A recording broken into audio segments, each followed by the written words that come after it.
everyone. So welcome back. Today I want to talk a little bit about self-confidence or true self-confidence. Before I do that though, as always, I want to give a very heartfelt thank you to my patrons on Patreon. You guys are what make these talks possible and allow me to share this with a wider audience. So thank you so much for your continued support. Many of you have been supporting me for a long time and continue to support me, and I can't tell you how grateful I am. And if you're watching this on YouTube, and it's these people, my patrons, who really make this possible, make it possible for me to take time to do this. So I hope you feel some gratitude toward them doing that. Okay, so today's talk is going to be about true self-confidence. So the issue in yoga and spirituality is always about, it really addresses the matter of the self. What is the self? Who is the self? Who am I? What am I really? Okay? So the average person, the person who is not awoken spiritually, she thinks that she is a body. She thinks, maybe if she doesn't think she's a body, she thinks she's a mind or an emotion, or her emotions or her memories or her thoughts. On some level or another, it doesn't need to be conscious. So if you ask somebody, what are you? Who are you? They might just say, I'm me, I'm Sally, whatever it is, whatever their name is. And then if you ask them, well, what does that mean? Who are you really? They might start to tell you like who they are, where they grew up, their story. But in spirituality, deep spirituality, true spirituality, we aren't our story. We're not our memories. We aren't our emotions, right? Some people say, well, I get angry when this happens. And they try and define themselves that way. I get upset with this. I get upset with that. This makes me happy. But that can change, right? When we're little children, maybe someone giving us an ice cream was the best thing in the world. Today, someone hands us an ice cream, it's probably not going to have that same effect. So what makes us happy? What makes us joyful? This can change, right? Right now, being able to walk outside for me is something that I take for granted, relatively take for granted.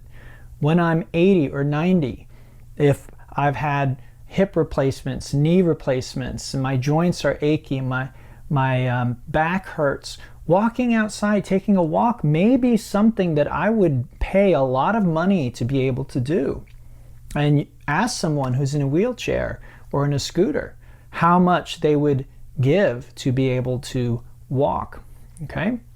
So defining ourselves, what we think we are, is a super important thing from a spiritual perspective.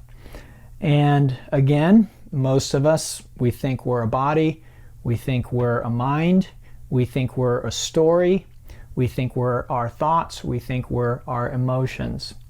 So yoga says you aren't any of these things. Neti neti, you are not any of these things. So the issue of self-confidence comes up. What self are we talking about? In true spirituality, there are two selves. One is the true self, one is the false self.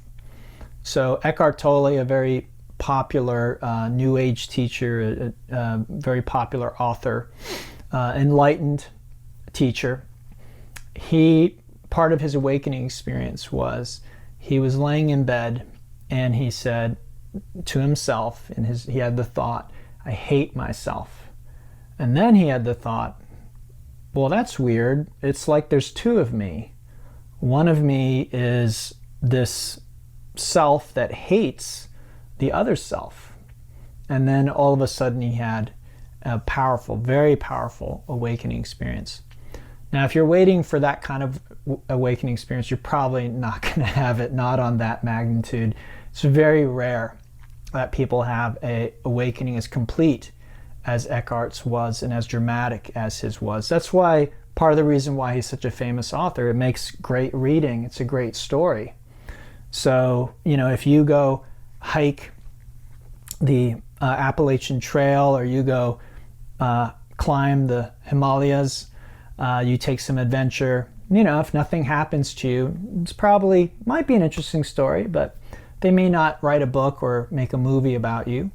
But if you have some kind of tragedy, some kind of drama along the way, something special happens to you, then they might write a book. So this is often how it is with us. It's the exception that really gets the attention. It's not the norm. So for most people, awakening is much more gradual, and it feels like it takes a good bit of time and a good bit of effort. I don't want to address that today, but in a sense, it really isn't us making that effort. It might seem like it might feel like it, but really that effort arises on its own. But again, I don't want to get too distracted today. So for many of us, it feels like we're making this effort to wake up, to be spiritual, to learn about spirituality, to purify ourselves. But in reality, that is happening without the sense of self, without the sense of small self. So this is the way I'm going to speak about it. This is the way Zen Buddhists, at least the ones that I learned from, spoke about it. Small self and big self. So our small sense of self is this ego identity. It's our story. It's the body. It's our thoughts. It's this conglomeration of ideas, you might say, thoughts, sense perceptions, that are all combined into this idea of a person being here. Oh, there's Douglas, and Douglas is this combination of thoughts and feelings and memories and a story, and it's really a mess. No two people perceive this Douglas in the same way, including himself. So some people have a lot of self-awareness. Other people are very poor judges, actually, of themselves. Other people see them drastically differently than they see themselves. So this idea that there's actually this thing called Douglas here, that we can actually figure out who he is, what he likes, what he doesn't like, it's very precarious. Because again, you might find that this shifts and changes from day to day. One day you may say something to someone and they smile. The next day you may say the exact same thing or something along the same lines, same intention, and they don't smile, and in fact they get upset at you. So this idea of this static self, this being that can be defined, is just not possible. It's again, I'm not going to get too deep into that today. We might explore that in another talk. But this small self is an illusion. This is what yoga tries to point us to. This is what the Buddha tried to point us to. And I think even a proper reading of Christian teaching also points us in the same direction, that the self that we think we are, the self that we made, you might say, isn't the true self. So what this means for us is most of us try and dress up this self. So we try and put on makeup and get plastic surgery and dye our hair and put on jewelry, and we try and make the physical, this physical body attractive, because we think, well, that this is myself. I want to be attractive. We will do the same thing with our personality. We will tweak our personality. We will try and find ways to make others find us attractive and appealing, and so we can be popular, right? Because that's another aspect of ourselves.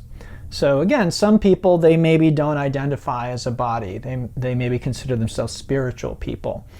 But then they will identify again with their personality.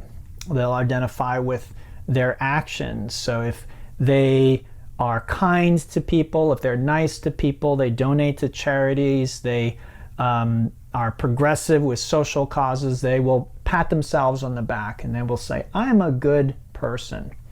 But again, from a yogic perspective, what is the I referring to? What is the I referring to? Usually, again, unless we're very awake, we're usually referring to the small I. And again, it doesn't matter if it's the body, it doesn't matter if it's our story of ourself, because again, if I do lots of things, I volunteer, I give to charities, I help old ladies across the street, I do all this wonderful stuff, this is in the past. This is a story I have about myself. This does not define me in this moment, right? Because I can do all of that wonderful stuff and then I can do something horrific the next moment. This is just the truth. Most people don't do that because, again, we have this self-image and we're trying to maintain this self-image. So if we do all this stuff to make our self-image that of a good, kind, caring person, then it would be very incongruent for us to go and, hit someone over the head with a bat or do something violent or mean. Many of us will have a problem with that. And again, if other people say, hey, that wasn't compassionate, that wasn't kind, that wasn't nice, and this is how we identify, very often we will actually modify our behavior because we don't want to be seen and perceived in that way. And again, this is very much just like hanging jewelry and putting on makeup on the body. We're sort of putting on makeup for the personality. We want the personality to be perceived in a certain way. Now, I'm talking about these as though they're separate things, and really they aren't. It's all mixed together. But it can be helpful to talk about them as though they're separate. So the small self, again, is usually trying to have accomplishments. She is usually trying to do things that other people appreciate, that other people admire, that other people envy. Again, she's trying to look attractive physically. She's trying to appear attractive inwardly. Again, so many people maybe who are listening to this identify as spiritual. And so then we try and maybe in a conversation, try and interject some spiritual wisdom. Or maybe we wear beads and necklaces and maybe we say namaste instead of hello. There's all kinds of ways, again, in which the ego co-ops spirituality. And I'm not saying there's anything wrong with wearing beads. I'm not saying there's anything wrong with saying namaste, okay? Please understand that this is not about criticizing behavior. It's not even about criticizing anything. It's about awareness, about drawing awareness to the ego and its games and how it creates this illusion of a separate self. Why? Again, it's important to understand why. What's wrong with the ego? The problem is it creates suffering. So we will suffer as long as the ego is functioning, whether that's a great suffering or a small suffering. But we will suffer as long as the ego is functioning. And we will not be experiencing our true potential for peace and joy in every moment. Okay? In every moment. Doesn't matter if we're being robbed at gunpoint. We can experience peace and joy in that moment. It's possible. Okay? We might also be experiencing other things as well. So I want to be clear about that. But the background of peace and joy, what can we refer to as love or truth, this is always present. And spirituality is about trying to become more and more aware of that always, at all times, irrespective of circumstance. So this is what these talks and all the practices that I teach are really about. So our small self is usually trying to, you might say, build up its image. So again, through certain deeds and acts and a story about itself, it's trying to build itself up. I did this, I did that, I can do this, I can do that. So we'll just take Douglas, me, as an example. I teach yoga. I've been teaching yoga for yoga and meditation for over 2 decades. I've helped lots and lots of people over the years. I play music. I write kirtan, bhajans or songs. I also write instrumental music. It's something I've been doing a long time. We can go on and on and on. So again, the egoic perspective is that I'm trying to do all this stuff to build this Douglas character up because I want other people to admire him. I want other people to appreciate him. I want other people to love him. This is the small self, and this is how most of us approach self-confidence. Okay, so if I can get this Douglas character to do enough things that seem great, then I feel a sense of self-worth or self-confidence. From the Buddhist perspective, the Zen perspective, this is a nightmare because it will not be possible to maintain that. If you're lucky, maybe you build up your self-image and then you die with your self-image intact. You can call that luck. You can call it bad luck, right? Because a lot of times we see a life taken at its height as a tragedy. We often wonder, well, what would that person have been able to do had she lived longer? So, good or bad, again, this is often just our perception. If someone dies at the height of her abilities, is that a good thing or a bad thing? If we are lucky enough or unlucky enough to live a long life, then generally in the latter half of our life, we will usually see our abilities, our good looks, our smart, sharp mind, our clear senses beginning to wane. We will see our prowess beginning to diminish. And again, if I've built up my sense of self from this perception, this can be extremely hard. Now, one way that people try and insulate themselves from this is by, again, identifying with the story. So they might say, well, I can no longer play baseball, but when I was young, I pitched in the World Series or whatever it is. Now I'm too weak, but I did this, I did that. Again, this idea of I am that person who could, throw a curveball at 100 miles an hour, that's a fantasy. You are not that person. Okay? That's a story that you're telling yourself and that other people tell as well. It's sort of a myth about this individual. Again, I can use myself, this myth, this individual named Douglas, and he did this and he did that and he's so wonderful. He did, whatever it is. But in reality, spirituality is always about this moment, now. The past and the future don't exist the way that we think they do, the way that we like to believe that they do.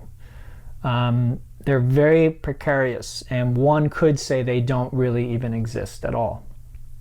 Again, I usually like to say they don't exist the way we perceive them. But sometimes it can be helpful to say they don't exist. Okay? Because if they existed, then you can show them to me, right? Anything that's real, I can present to you and show to you in this moment. All right? And you can't show me the future or the past. Doesn't matter how hard you try. You can hold up a picture and say this was the past, but you're showing me in the present. You're showing me something in the present. You're showing me an image. And again, that image could have been doctored. It could have been created. It's not proof of a past. So we really don't have any proof of the past. Okay, what we can perceive is what is available to our senses in this moment. It doesn't prove anything about a past. And it certainly doesn't prove anything about a future.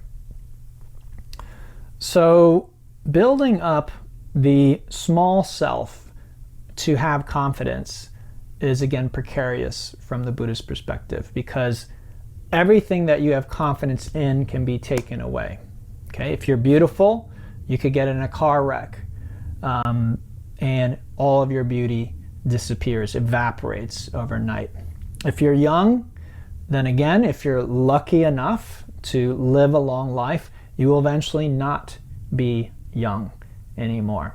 Okay, you will lose that ability.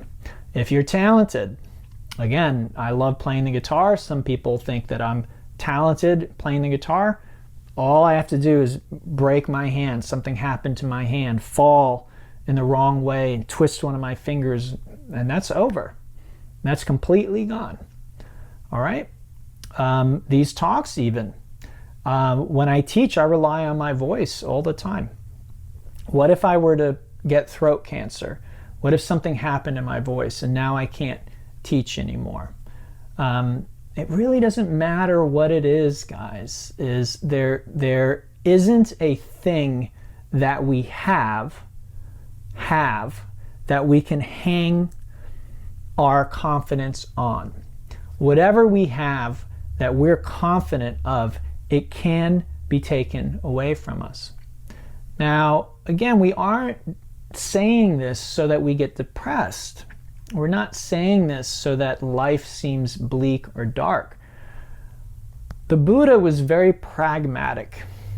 He's like a doctor. A doctor just wants to cure you. A doctor doesn't tell you you have cancer to depress you, right? A doctor tells you you have cancer because that's a fact, and the doctor's hoping to help you manage and maybe cure you of that cancer. So Buddhism, yoga, spirituality, true spirituality is exactly like that. If something sounds harsh, if something sounds, depressing, it's not to depress you, just the opposite.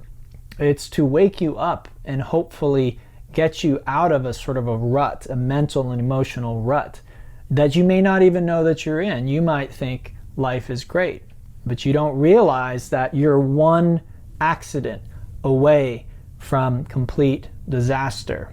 Okay, again, if many people, their self-confidence comes from one or two places. Okay, so again, many people identify with the body. I'm attractive, I'm pretty. Well, again, that can be taken away very quickly, very suddenly, without warning. A boat accident, car accident, even just falling on the street. You might trip and fall, hit your face, hit your head, break your skull bones. Your facial structure might change. All kinds of things can happen. Okay? If, again, I identify with my intellect and my intelligence, my knowledge, a bump on the head can take that away, where we no longer have that. We might lose, again, our ability to speak.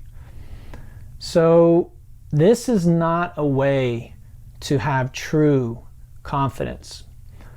All things spiritual are eternal. I'll repeat that because it's a very important concept. Spirituality is talking about that which does not change ever. Ever. Eternal. Okay? So, again, this body is going away. This mind, these memories, this intellect is going away. It will go away. It will dissolve. It will go back to where it came from. Okay? Back to the nothingness, the emptiness, the void, whatever you want to call it. It will go back there. That is a guarantee. All forms will return to the ultimate ground of being, which is our true nature. So this is where we really want to derive our confidence from. Not from having personal, individual accomplishments, which is what most of us spend a lot of time and energy on.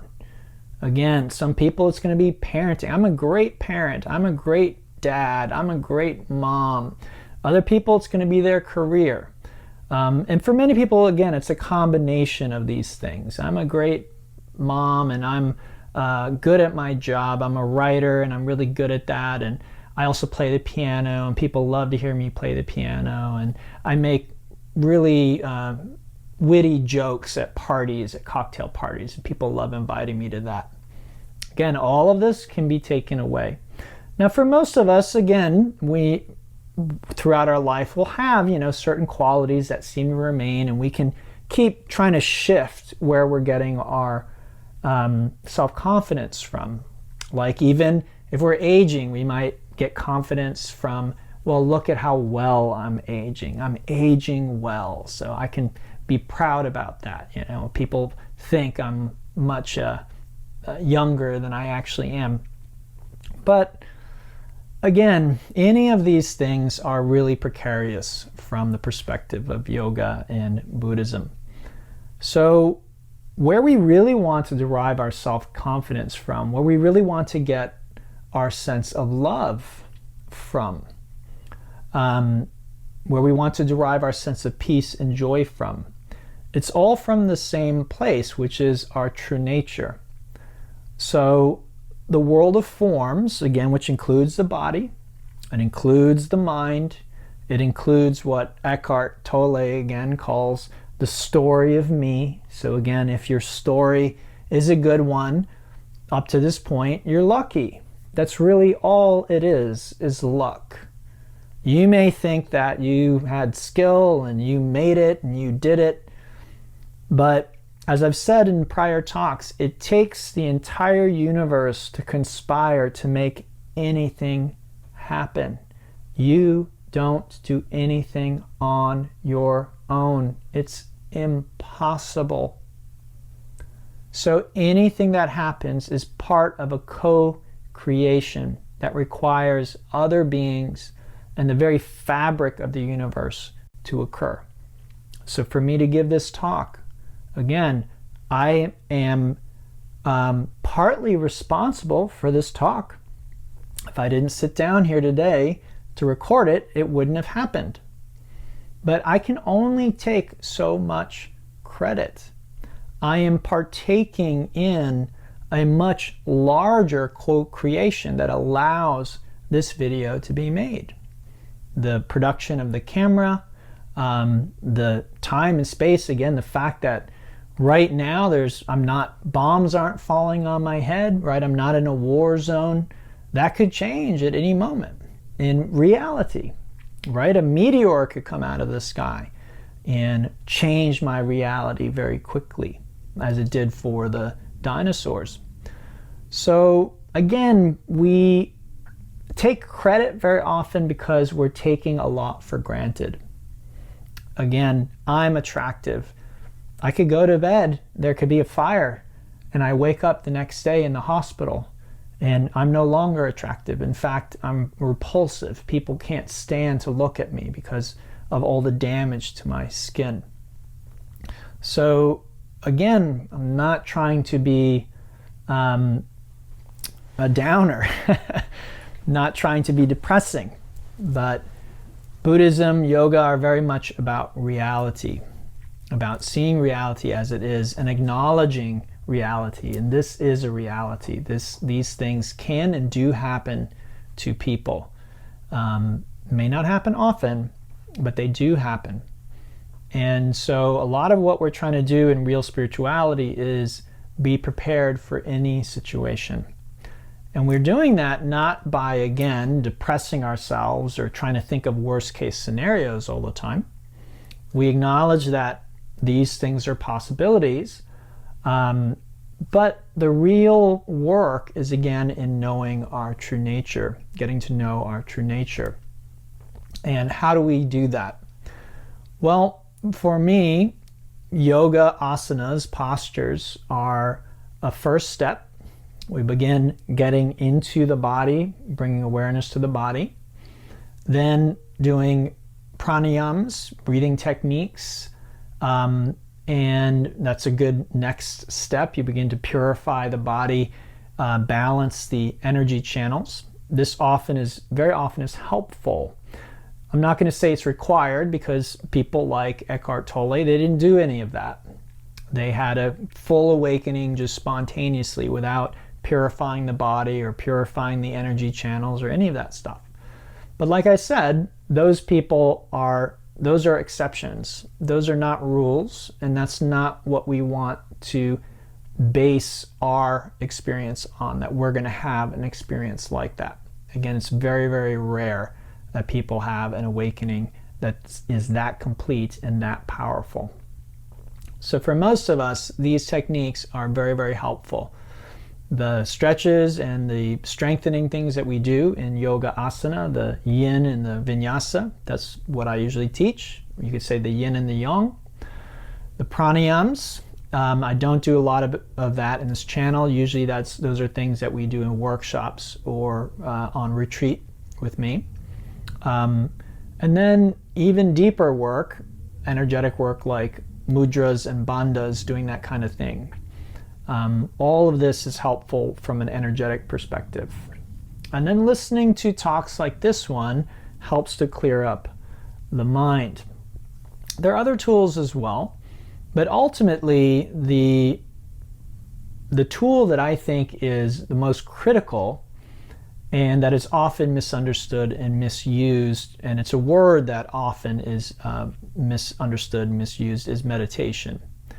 So I teach what I call Zen meditation. Whether or not, a Zen Buddhist would call what I teach Zen or not, I don't know. I don't really care. I'm teaching what I would call true meditation. A lot of things that are taught as meditation in yoga are actually concentration techniques. So those are called dharanas, and meditation in Patanjali system is called dhyana. Now sometimes dhyana is described as a prolonged concentration, but that doesn't really make sense to me. Because we're concentrating, we might lose concentration, and then we can maintain that for a length of time. That's nice, but really I think my experience of meditation is it has just a completely different quality. It's not more of concentration, all right? Because that's just more of the same thing. Concentration, we have a little bit, we have a lot. That's just the same thing. Very often concentration techniques, dharanas, are taught as gateways to dhyana, which is, again, meditation. Dharanas happen within dhyana, so we can concentrate within meditation. But the concentration technique, if it's taught properly, is to make us aware of the bigger picture, of this broader awareness. And again, that broader awareness ultimately leads us to this awareness of our true nature. So meditation, very, very critical if you are wanting to know your true self.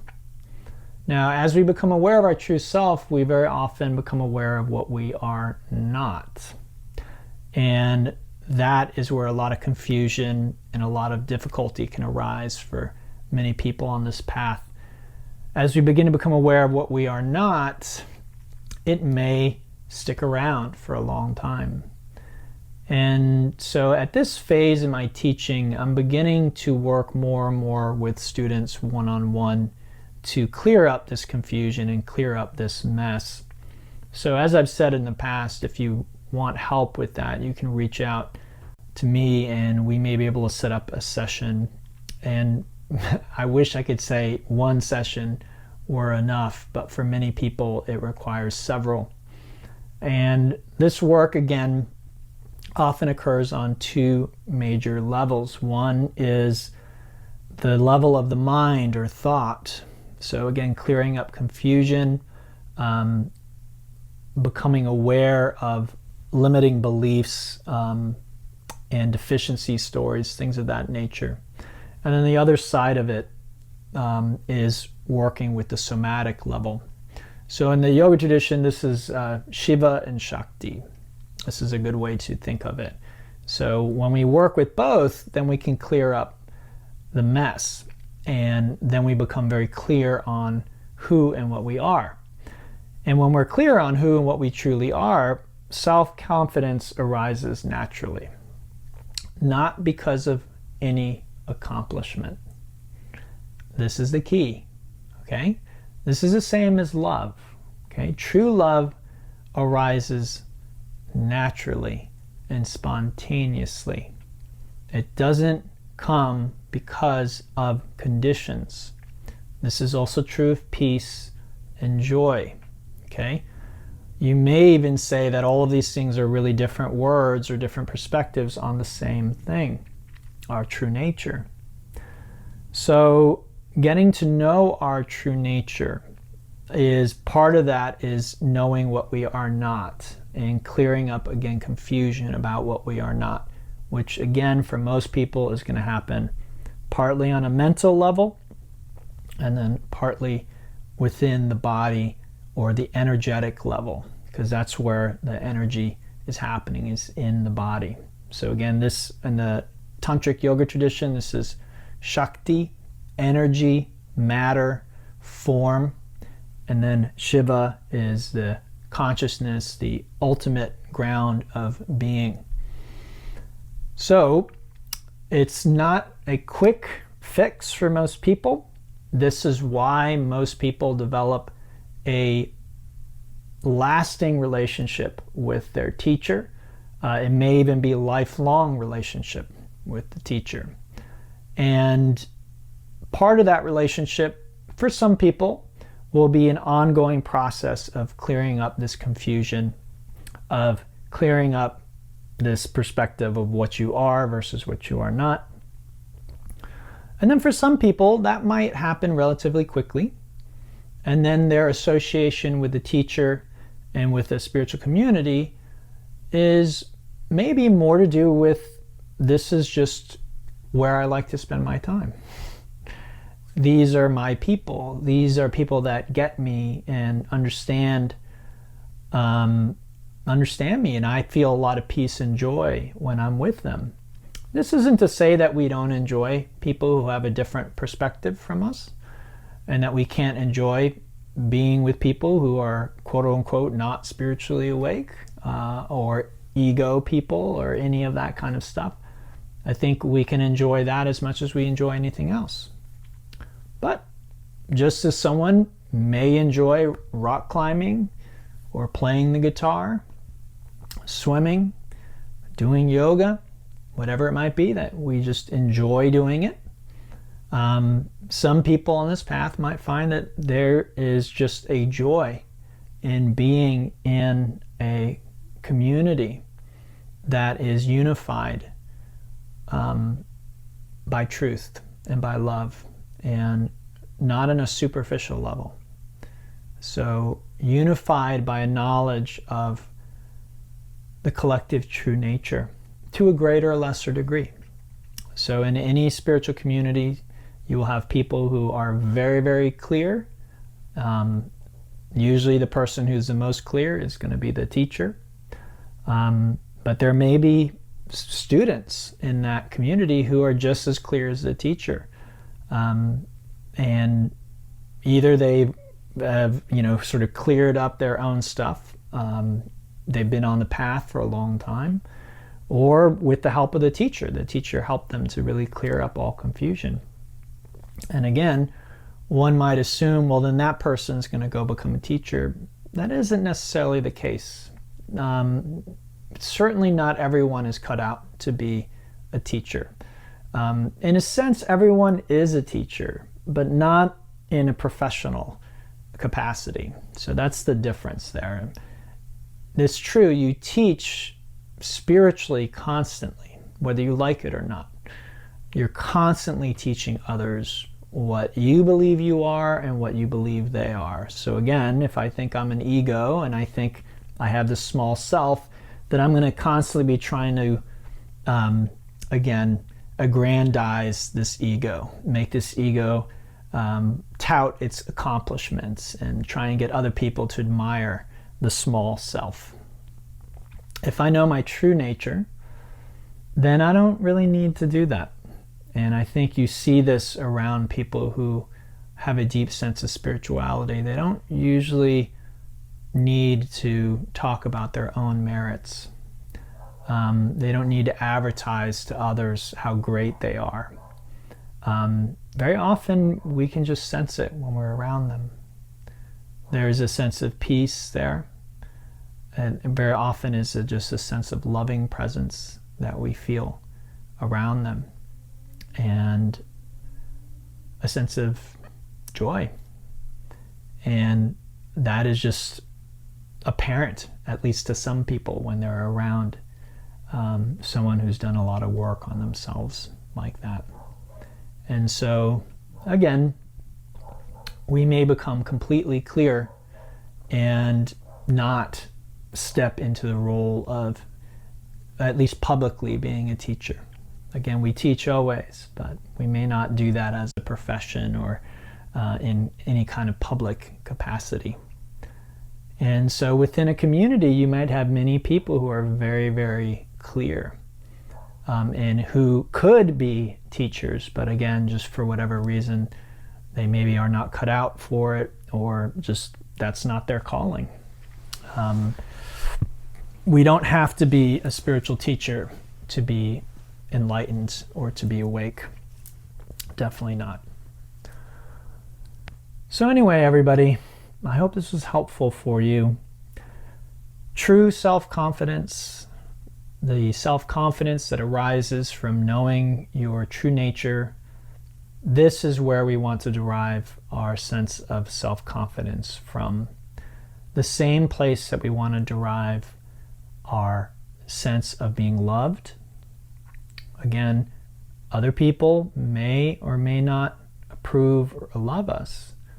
It's not their problem, it's not our problem. We're not here to try and convince others that we're lovable. And other people are not, it's not their job. It's not your mother or your father's job. It's not your spouse's job. It's not your children's job to love you as you are. That's your job. And I'll tell you from my own experience, it's a challenging job. It can be hard to see ourselves very clearly and to really love this as it is. And again, many of us end up with a sort of self-improvement project. Many people on a spiritual path have this sort of idea of, I'm going to make this perfect. You can't. It's a form. Forms are never perfect. The Buddha, the historical Buddha, Jesus Christ, Krishna, Ram, just by being embodied, you are no longer the totality. You no longer are that perfection. But what we'd like to do is to be aware that we are that perfection. This isn't, but this can reflect that perfection. This can be a vehicle for that perfection. This will never be perfect, okay? There's no such thing as a perfect person. All right, there's no such thing as a perfect mind. There's no such thing. You can get very, very close. In the scriptures, Rama is the Hindu god Rama, an avatar. He's described as, being perfect. And Sita, they're like the perfect couple. But they're not really. It's, again, once you're in a form, then you are now diminished in some way. You can't be everywhere at once. You can't be everything at once. Rama's story wouldn't unfold if he's all-powerful, all-knowing, right? If he knew himself as God and manifested as Vishnu and this all-powerful God, then there'd be no story. He could snap his fingers and have Sita back and all the problems would be resolved, right? God can do that. So what makes the story interesting is that God limited himself and created this beautiful story, this beautiful drama that played out. And this is what you're doing. You're really no different, ultimately. according to the yogic tradition.